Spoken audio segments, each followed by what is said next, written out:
Age-related macular degeneration. It is the most common cause of blindness in UK. Degeneration of the central retina, which is macula, is the key feature which changes usually bilateral.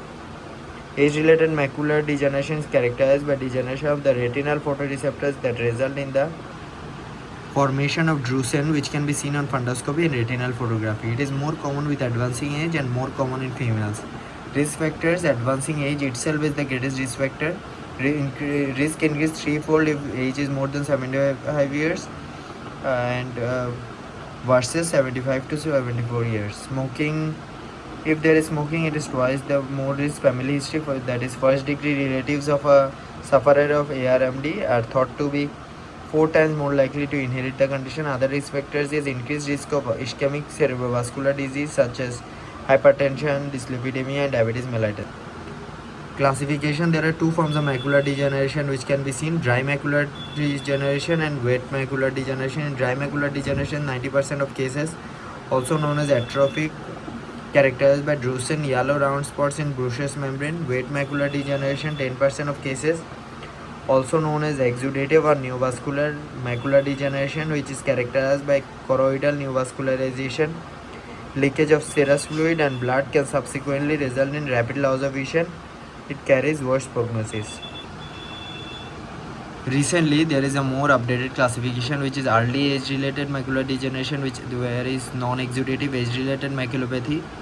There is drusen and alterations to the retinal pigment epithelium, and there is late age-related macular degeneration where there is neovascularization and exudative. Clinical features include patients typically present with a subacute onset of visual loss with a reduction in the visual acuity, particularly for near-field objects, gradually in dry and subacute in wet ARMD. Worse in the center of vision, that is difficulty reading, recognizing faces and driving, difficulty in dark adaptation with an overall deterioration in vision at night, fluctuations in visual disturbance which may vary significantly from day to day.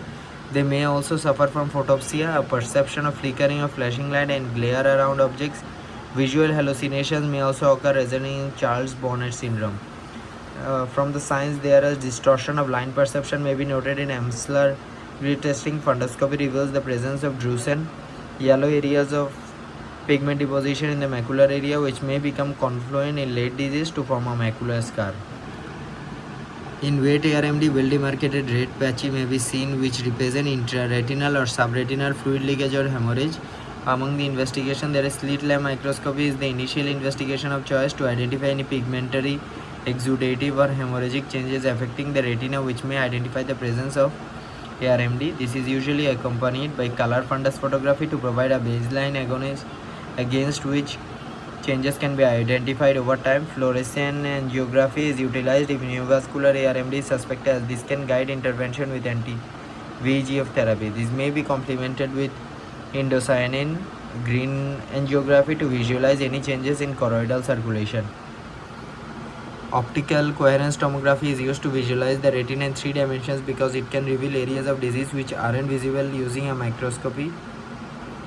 And treatment is the AREDS trial examined the treatment of dry AMRD in 3,640 subjects. It showed that a combination of zinc with antioxidant vitamins A, C and E reduced progression of the disease by around 1/3. Patients with more extensive drusen seemed to benefit most from the intervention.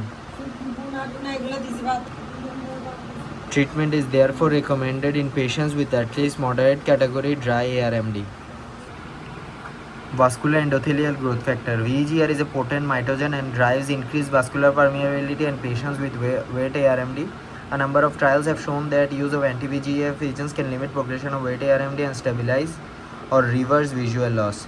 Evidence suggests that they should be instituted within the first 2 months of diagnosis of wet ARMD if possible. Examples of anti-VEGF agents include ranibizumab, bevacizumab and pegaptanib.